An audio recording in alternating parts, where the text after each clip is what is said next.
I'm with Quincy University basketball coach Steve Hawkins. And Hawk, big night coming up here in a couple of weeks. You've got one of the premier basketball coaches in the country coming in. Yeah, it's going to be a lot of fun. I think, Bob, I think that, I've been here back here now for a year. And it was my goal when I came back to take that first year and really sort of evaluate where we were, take a 360-degree look. And one of the things that became evident to me was that we had to reestablish some old traditions. But the other part of it was to establish some new ones. And so this is part of that. I got the idea for a tip-off banquet at the beginning of the season. And then the first person I thought of was Coach Izzo. Coach and I became friends when I was at Western Michigan. We became good friends, and I talked to him about that, over the course of the summer, and he said he'd love to help out. And I know what kind of storyteller he is. I know the rapport between he and I think it could be an entertaining night. So should be a lot of fun. Sunday, September 17th. And Coach Tom Izzo, longtime coach at Michigan State University. It's funny because you say you guys became good friends, and people would think, well, he was coaching D1 Western Michigan and he was coaching D1 Michigan State. They had to have been rivals and battling and dislike, but there was none of that, right? No, I mean, there's mutual respect amongst most coaches. Mm-hmm. I'm not going to say all, but amongst most coaches. You talked about honor amongst thieves.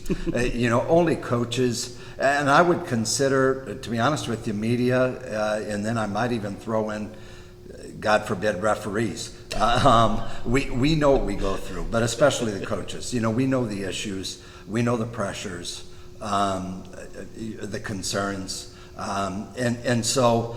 Even though we compete against each other, and we were in the MAC and they were in the Big Ten, obviously, but even amongst that, especially in the AAU circuit, mm-hmm. You watch so many games all summer long, throughout July in particular, and some in April, where you're sitting down and you're watching games from 9 o'clock in the morning till 9 o'clock at night.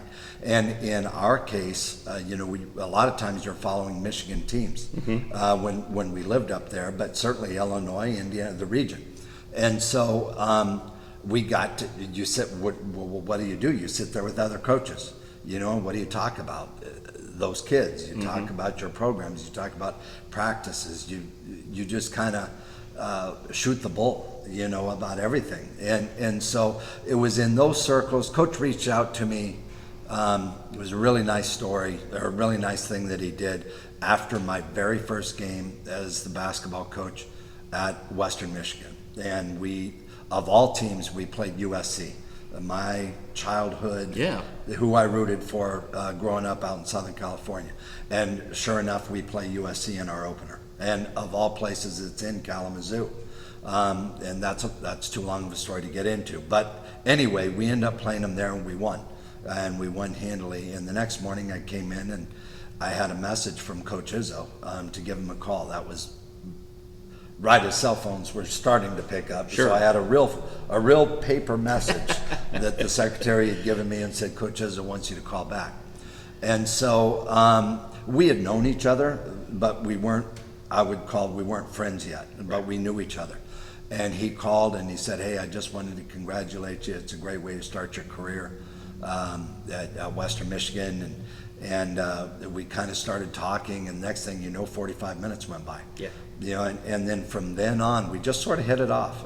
Similar philosophies of basketball, similar philosophies on how to go about coaching kids, our role as basketball coaches in their lives, just similar philosophy. So really easy to talk to, down-to-earth guy, and every time we talked to each other, it just seemed to last forever. So struck up a friendship. And, I've known you for a long time, and I know, of course, you could place Coach John Wooden from UCLA as high as anybody can. But when you talk about today's coaches, boy, Izzo's right up on that list.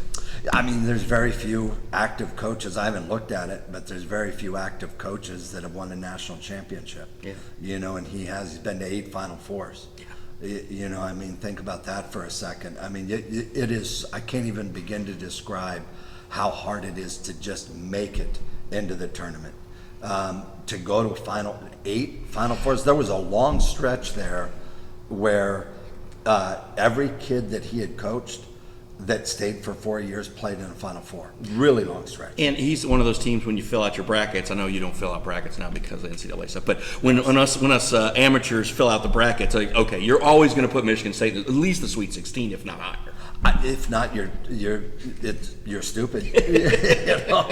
Why bet against them? I mean, he's known as Mr. March for a reason. He hates that term, but he's known as it for a reason because they always seem to perform well at the end of the year. It takes him a while. Sometimes it takes them a while to mold him into exactly what he wants. But once he gets them there, they're ready to go, and they're built for the long haul. They're not necessarily built for November or December, but they'll pick up steam almost every year, injuries aside, January, February, March. Yeah, they figure it out, that's for sure. Well, it's not only going to be a great night with Coach Izzo, you and your staff has also put together some raffles and a lot of other fun that's going to really make Sunday, September 17th a special night. It really will. It's a great fundraiser for us, and we think, I just thought it's kind of the fun in the fund raiser. How about that? And so you're so quick. I just quick-witted, and so it is. It's not going to be a long night. We got to get Coach back to Michigan, but it's not going to be the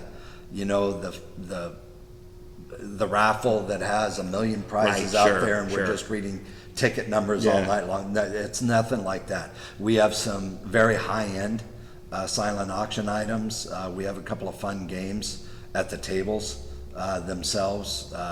We've sold a lot of tables already in the first week and a half since announcing it, and so it's going to be a lot of fun. And like I said, and a dinner buffet.